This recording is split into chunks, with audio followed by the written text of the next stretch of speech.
যেই ব্যক্তি এই দোয়াটা পড়বে ওই ব্যক্তির জন্য রব্বুল আলামিন কিয়ামতের দিন জান্নাতের 8টা দরজা খুলে দিবে।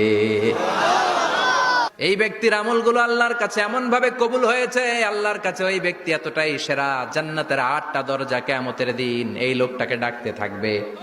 প্রতিটা দরজা বলবে আপনি আমার দরজা দিয়ে ঢুকে জান্নাতে প্রবেশ করেন। বিশ্বনবী যদি হেদায়েত দিতে পারতেন তাহলে বিশ্বনবীর চাচা আবু তালেব নাম শুনেছেন? জন্মের আগে বাবা হারা হলেন, দাদার কাছে মানুষ হলেন, দাদাও চলে গেল, রয়ে গেল চাচা আবু তালেব। আপন বাবার চেয়ে কোনো অংশে কম করে নাই। বিশ্বনবীর প্রথম বিয়েটা খাদিজাতুল কুবরা তাহেরার সাথে নিজে দায়িত্ব নিয়ে বিয়ে দিয়েছেন। বিয়েতে মোহর দেয়া লাগে না? এই মোহরের টাকাটাও চাচা আবু তালেব নিজের পকেট থেকে দিয়েছিলেন। নিজে দাঁড়িয়ে বিয়ের খুতবা দিয়েছেন। আজীবন ছাতার মতো নিজের ভাতিজাকে আগলে রেখেছেন।